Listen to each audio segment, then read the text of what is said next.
और आप भी कभी ना कभी सास बनेंगे, स्मरण रखें। कार्तिक महीने में 2 वस्त्र का विधान है, एक पीले कलर का वस्त्र और एक लाल कलर का वस्त्र। एक पीला वस्त्र है, एक लाल वस्त्र।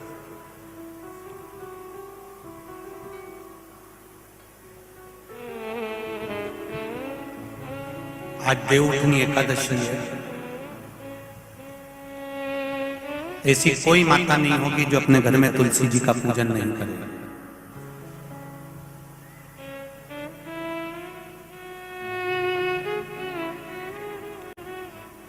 घर की मां यदि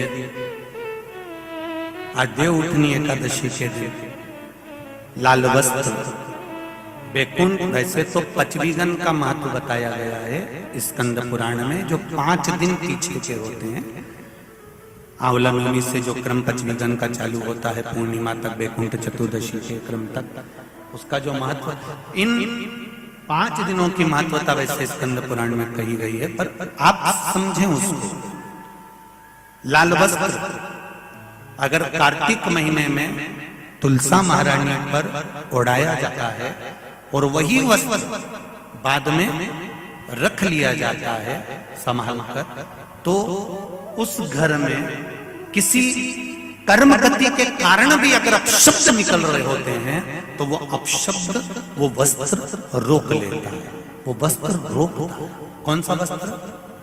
लाल वस्त्र, पीला वस्त्र। इन 5 दिन में अगर तुलसा महारानी को चढ़ाया जाता है और उसको रखा जाता है, तो जिस नारी के गर्भ से संतान नहीं भी हो रही होती है, उसके कक्ष में अगर वो वस्त्र कुछ दिन तक रखा रहता है तो ये निश्चित आती है कि गर्भ ठहरता जरूर है। ये पीले वस्त्र की और लाल वस्त्र की महत्वता कार्तिक महीने में।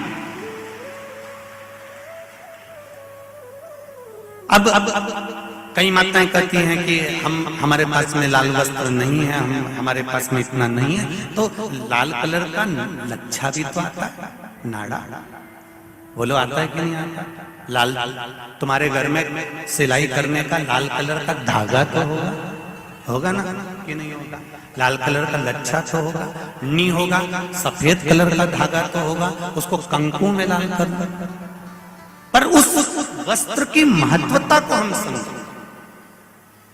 जैसे बांस की पिटारी में, ये तो तुम लोगों की परिभाषा है, आजकल की माताएं तो सुहाग का सामान प्लास्टिक की टोकरी में रख कर देती है, पर हमारे यहाँ नहीं लिखा कि प्लास्टिक की डलिया में सुहाग की सामग्री दो। हमारे यहाँ कहा कि जो वंश बढ़ावे, जो वंशकार होते हैं ना, बांस बनाने वाले होते हैं, वंशकार होते हैं, इनको तो तुम्हें रोज धन्यवाद देना चाहिए। जो बांस का टोकरी बनाते हैं, सुपड़ा बनाते हैं, बांस का सामान बनाते हैं। आज भी विवाह में हमारे यहाँ मंडप भी बांस का होता है, सुपड़ा भी बांस का, डलिया भी बांस की। सबसे पहले खलमट्टी अगर आती है शादी के ब्याह में, सबसे पहले मिट्टी आती है तो बांस की टोकरी में आती है। एक नियम है। क्यों?